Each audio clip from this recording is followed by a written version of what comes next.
Thank you very much. Thanks very much for this opportunity to chat with you. This is one of my favorite subjects. I put this presentation together just in the past few days. Gloria heard about it, so here we are.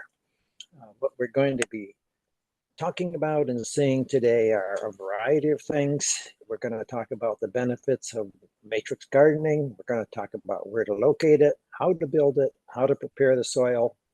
We're going to talk about planting your plants and actually planting them, and then a few other enhancements to go along.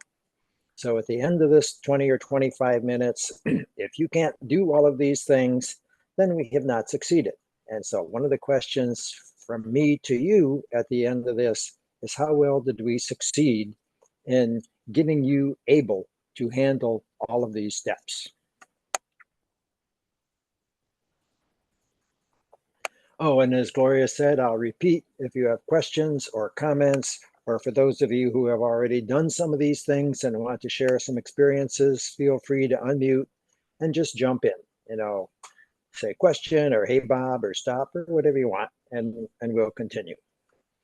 Matrix gardening is a form of intensive gardening. The practice has been around for a long time. I learned about it from a book by Mel Bartholomew about a dozen years ago, doing matrix gardening ever since. I find that the old gardening of rows and shovels and hoeing and all this, a complete drudgery while I was growing up. I find this fun. And so I'm hoping when you try it, you're going to have some fun too. Let's compare matrix gardening with what I call the traditional row crop garden. I grew up on a farm, a small farm in Michigan, and all our neighbors had farms and we all had gardens. And the gardens were simply miniature versions of the farm itself. There were long rows of beans and peas and carrots and so on. And the rows were all 36 inches apart. Why 36 inches? Very simple. 36 inches is what it took for a horse to go down the rows without stomping on the plants. Rows still work well for farms, although the rows are narrower since tractor tires have replaced horses. But rows in our gardens cause problems and troubles. First of all, row type gardens take a lot of space because there's a lot of wasted space between the rows. And many of us don't have the space in our yards for big gardens. And digging up the turf to start a garden is hard work. Rototillers don't make it much easier. And buying, borrowing, or renting rototillers have their own problems. Then once you have the garden, the weeds come. And then you discover that your soil is heavy clay and doesn't grow much besides weeds. And then it's watering, watering, watering. And when you forget to water, the plants die a sad death, and your enthusiasm for gardening can die with it. So we're going to change all this, and we're going to get rid of these problems with matrix gardening. First, we're going to use a whole less space because there are no rows. There are more plants and less space. We're going to plant on top of the existing sod rather than digging it out and removing it. There's no rototilling, there's no digging, there's no hoeing, ever. You get fewer weeds because you get rid of all that space between the plants. You have a great soil filled with nutrients to create plants that are healthy and thriving. And there's a whole lot less watering that you have to do with a matrix garden.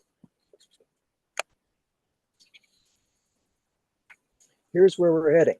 This is an example of my matrix garden, and there's various size boxes. Far in the background here, you can see there's a small box. These others are 4x4 connected together to make basically 4x8 gardens. Each crop is planted in 12-inch squares. There's no rows with wasted space, and there's an ideal soil mix in the box for growing without having any shovels or hose, simply your fingers and your hands. So this is where we're going to end up. Let's get started. First is, where do you put it? You don't want to put your matrix garden in the far back corner of your lot. Put it up close to the house. It makes it difficult to ignore, it makes it easier to care for, and you'll enjoy it having nearby. Another factor for location is sunshine. Most vegetables, as you know, like lots of sun. You want to avoid the shade of trees and the competition from tree roots. And you want good drainage. Basically, just don't put your matrix garden in a puddle. And ideally, you're close to a water source because you don't want to drag 100 feet of hose out every time you need some water. How large should it be? The first key in matrix gardening is you never walk in the garden. You don't want to trample that nice soil mix that you have in your box. So that means you're reaching in from the outside of the box, and 4 feet wide is about as wide as most people can comfortably reach. If your garden is against a fence or against a building, then 3 feet is probably as wide as you want it. They can be any length. Some of mine are just 4 feet long, some are 8 feet long. They could be longer if you want it. And as far as height, 7 inches will hold 6 inches of soil, and I have found that to be plenty for growing all of my vegetables. If you have more than one box, I suggest 4-foot aisles between them. I made mine with 3-foot aisles, and I kind of wish they were a little wider. The other aspect, I think, of how large is don't overdo it, especially in your first year. Keep it small and keep it fun. You can make them out of anything that holds soil and drains well, but I find using lumber is the most convenient and easiest. I use 2x8 lumber. If you're not comfortable using a saw, some of the lumber yards will cut boards for you. So if you're making a 4x4 foot garden, which is the easiest, you ask them to cut 2 8-foot boards, get a dozen screws and screw it together, and you're done. If you're going to make longer beds like this one, you will want to have an extra board in the middle for support. Now the soil. First of all, there's no dirt in my matrix garden.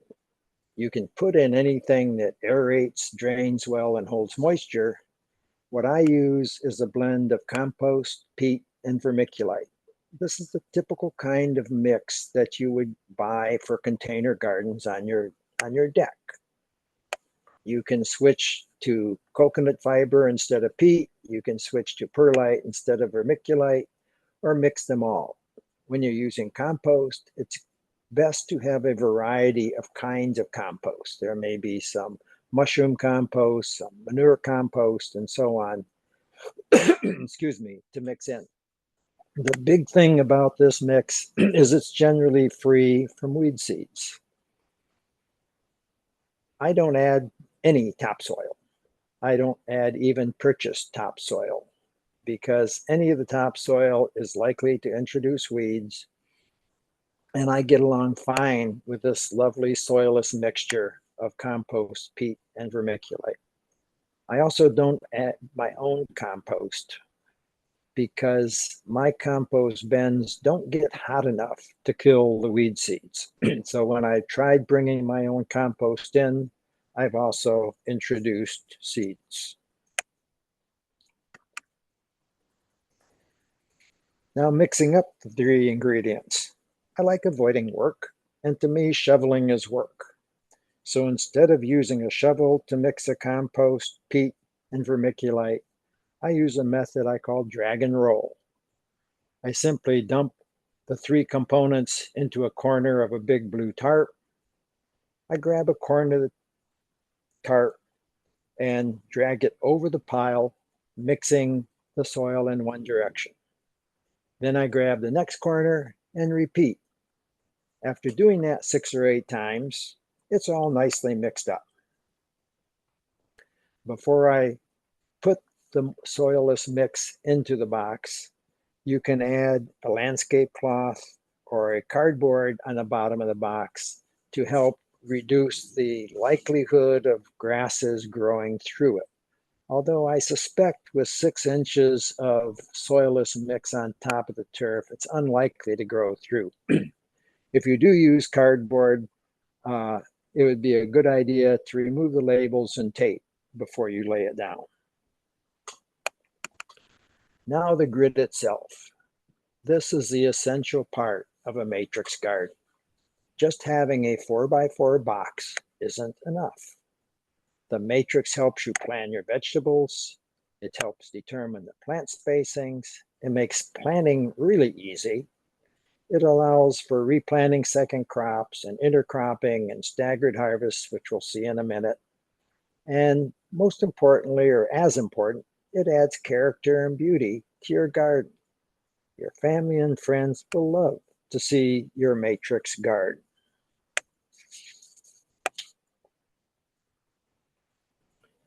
I originally made my grid out of wood. I found that less than satisfactory. First of all, and there's a little picture of it up in the corner, it takes up space in my little 4x4 garden. And then I'll put my hand on the grid while I'm working in the garden and I end up breaking the grid. And it was hard to build in the first place. So instead of the wooden grid, I now use nylon twine strung between screw eyes screwed into the box itself.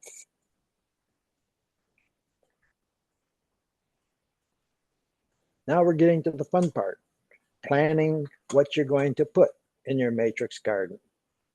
Which crops, how many squares for each crop. In this little 4x4 example, I've got 2 tomato plants. The tomatoes are the tallest of the plants, and so they're on the north side of my box. And that prevents them from shading the others.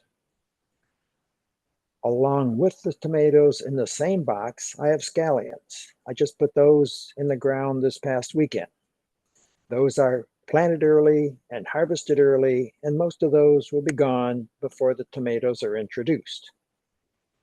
The radishes between the tomatoes are another one which are harvested early, so once they're out of there, that gives the tomatoes a little bit more space. I follow that with carrots and shallots. Those are nice crops in the next row because they don't compete for the sunshine that the tomatoes need. In the third row, I've got lettuce week 1 and lettuce week 3. That simply is saying I'm skipping 2 weeks before I plant the second square of lettuce, simply to extend the harvest.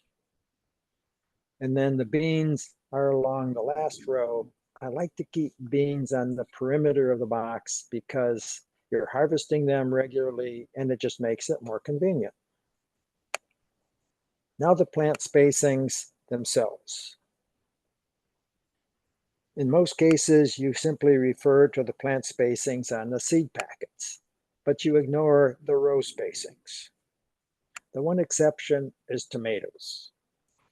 Many of the plants will suggest 3 to 4 feet between tomato plants.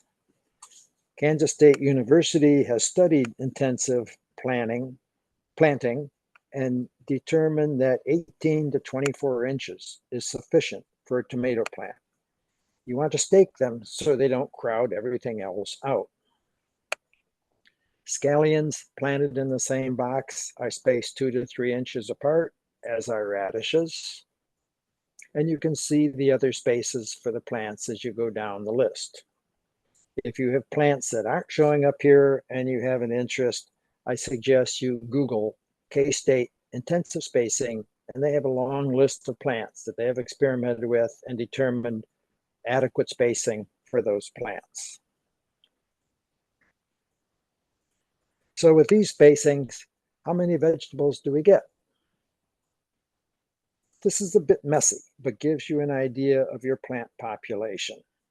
The first row shows one large circle for one tomato plant, and 16 interplanted scallions. The next row has 36 radishes planted 2 inches apart, then 16 carrots and 9 shallots, 4 leaf vegetables and 16 beets, and finally 9 bush beans per square in the bottom row. We've got over 200 plants in a single 4x4 matrix. Now the planting itself. This is where it really becomes fun, because there's no shovels, no hose, hands and fingers are all you need. For transplanting tomatoes and peppers, simply pull the soil away with your hands, set the plant in a hole, and push the soil back. Done. When you're planting 4 transplants or 4 seeds to a square, make a cross in the square, poke a hole in each of the 4 quadrants, and plant the seeds. If you're worried about germination, instead of 1 seed in the hole, you could put a couple, and then when they emerge, cut back the one that's the weaker of the 2.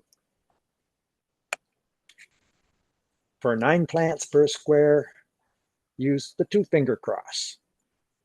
Poke and plant a seed in each of the 9 remaining sections.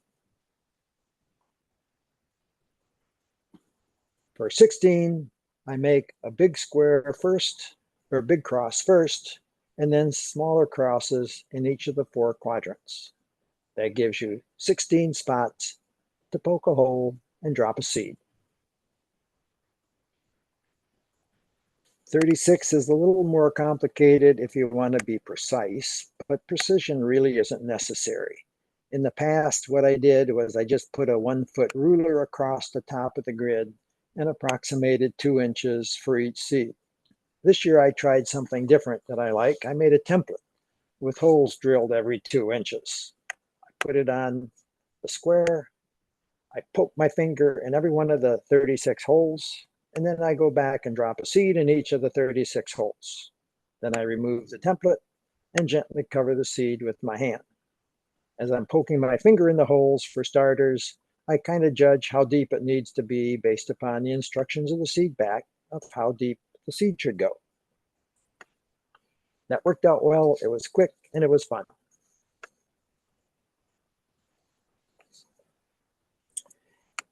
There is watering that's going to have to be done in your matrix garden, but the watering doesn't happen as often because of the nice soil mix that you have is retaining moisture. Simply push your finger in the soil and test for dryness. There's no need for sprinklers, oscillating lawn sprinklers that waste a lot of water, or fancy irrigation systems. A hose with a shower head can deliver a 1/2 inch of water in 5 minutes in a 4x4 garden. And for any other garden is similar, it's best to water in the morning, and it's best to water the roots, not the leaves. Fertilizing, there's no special rules. A soil test is recommended. I just sent my soil in to the Farm Bureau to get a test a week ago. The recommendations will come back, and then follow the recommendations. You can also observe the plants. Sometimes stunted growth or yellowing of the plant can be caused by lack of fertilizer, although it could also be caused by overwatering. You should realize that too much fertilizer can also be a problem. Now, when you put the mix in the box, there basically are no nutrients in the vermiculite or the perlite or the peat. There are nutrients in the organic matter that you put in and the compost, but they may need to have some addition fertilizer. I think last time I'm sure I added some 10-10-10 before I planted the garden. Then weeding. This is one of the big benefits of the matrix garden. Because you're using a soilless mix that has no dirt, it's unlikely that there's any weed seeds the first year that you have in a garden. And even the second year, there's likely to be very few weeds emerge. And because you have such a small garden, 4 feet by 4 feet, it's easy to observe the weeds come up. And because of the nice soil mix, they pluck out very easily just with your fingers. If they're entwined with a good plant, it's better to snip them rather than pull them and destroy the root structure of the good plant. That's basically it. It's a fun, fruitful garden without the work and without the drudgery. There are some enhancements that we can talk about, and we will talk about these one at a time. To make full use of your garden, think about growing up rather than out. I use trellises for pole beans, peas, and indeterminate tomatoes. This year I bought a uh, pack of zucchini seeds, which are climbers instead of bushes, and so I'm going to try those out. I am also this year trying to intercrop peas and tomatoes. I'm hoping that when I plant the peas in the same square as where the tomatoes will go, the peas will climb the trellis and be harvested before the tomatoes are getting big enough to need the trellis. Then I'll snip the pea plant off down at the base, let it wither on the vine, and let the tomato take over. I'll let you know next year how that works. For the poles, I'm using 2x3 boards that are screwed directly into the box. In the past, I've also used conduit pipes, which are difficult to see here, attached to a short steel fence post that sits outside the box. Both of the ways work fine. And the netting is really difficult to see here, but I have both nylon netting and a string type netting. Both have 6-inch spaces. That makes it easy to reach in between the 6-inch spaces to harvest. If you have a rabbit problem, for a bunny barrier, I used to use chicken wire, and I really hate chicken wire. It's difficult to install, it scratches my fingers and my arms, and so now I use a 28-inch rabbit guard fence that you can purchase at local hardware stores. And you don't need to purchase much because the garden is small. I fasten it directly to the box. And this is an actual picture, by the way, of a bunny staring at my vegetable garden, wondering how to get in. I've never had them jump the 28-inch fence.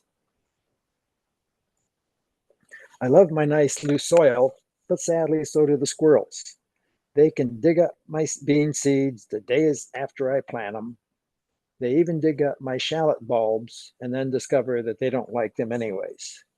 And so as soon as I plant seeds or bulbs, I just lay across the surface this 3/4 plastic netting that discourages the squirrels from digging into it. Once the seeds emerge, I carefully pull the netting off.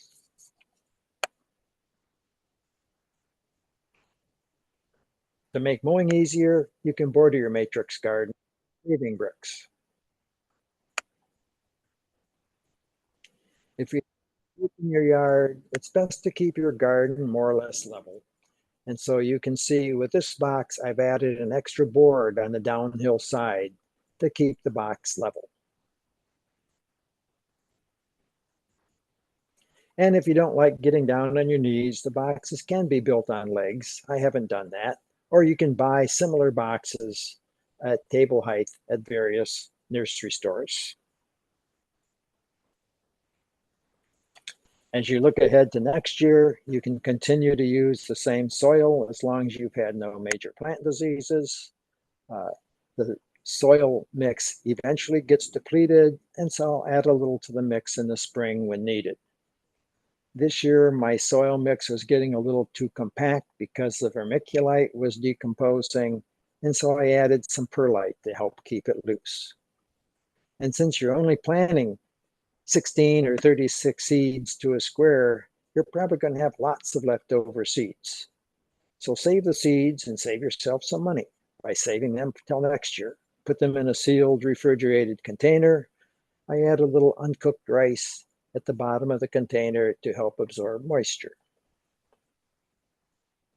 That's it. I have loads of fun with my matrix garden. I think if you try it, you'll have fun too. My email's at the bottom of it. Let me know how it goes. Thank you very much for your attention.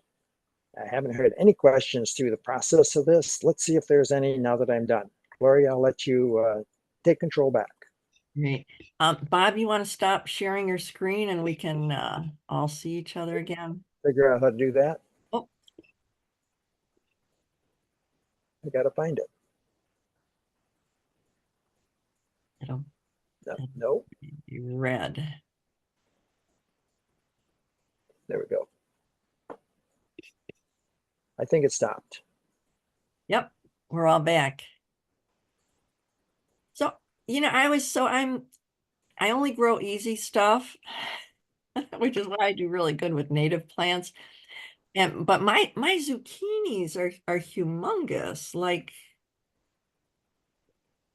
my zucchini Yeah. plants could two of them could take up like a 4x4 box, maybe 4. Yeah, when I plant the zucchinis, I put them when I use the bush zucchinis, I put them in the corner of the box, and they kind of grew over the edge. You could do the same with vine plants like muskmelons, although I don't grow cucumbers and cantaloupe in those, but those I would also put on the corner or the edge and let them emerge over. But that's one of the reasons I bought. They're called escalator zucchini. But I just got the seeds recently, and I'm going to grow those up a trellis and see how that works. Any other questions from anywhere, or comments, or bursts of outrage? I do have a couple. First of all, it was really nicely done, Bob. Good job. Thank you. What's the difference between matrix gardening and what I hear termed as raised bed gardening? The basic difference with it is a raised bed. So it is a form of a raised bed garden. The thing that distinguishes this is the grids and the plan to have every square foot utilized by various kinds of crops. If you did that same sort of thing, you basically have what I call a matrix garden in your raised bed. But the ability to plan, to intercrop, to extend the season by planting at different times are all easier done when you start with a matrix. And then the other question I have for you is what kind of tomatoes do you use that you can get them to climb a trellis? Or Well, how do you get them to climb because they don't cling to something? no, they don't cling to anything. And basically, and the tomato plants, as most of you probably know, will either be designated as determinate or indeterminate. The indeterminate plants are ones that continue to grow and grow and grow. They're like cherry tomatoes, the sweet 100s. Those I'll put along the trellis, and I will simply guide the vine through the trellis from time to time. When I see them kind of growing out a little bit, I just gently pull them into the trellis and feed them through the square. For the determinate ones, I will have them more in the center of the garden. I'll have a stake there, and I'll simply be I typically use knitting yarn and tie the main stem to the stake as it grows up. And I also, as you should always do anyways, when you see the suckers come from the tomato plants, just trim those off. And the suckers are easy to pick out because if you have two branches of tomato growing like that, there's another one that's growing up between the fork here, and that's a sucker that you just trim off, and that keeps the plant from getting too robust as well. Thanks. Mm-hmm. Any other comments? Questions? Bob, maybe I missed it, but the mix that you put into the box, Yes. is it equal parts compost, peat, and vermiculite? More or less equal parts. And none of this has to be precise. The only thing that I would say is when you buy peat, if you use peat, it comes in these very compressed bales. Yeah. And so if it's a 1 cubic foot compressed bale, I generally consider that to be 2 cubic feet. when I'm doing the mix because it kind of gets loosened up, but more or less a third each of the three components. But again, it doesn't have to be precise. That these are all approximations. Is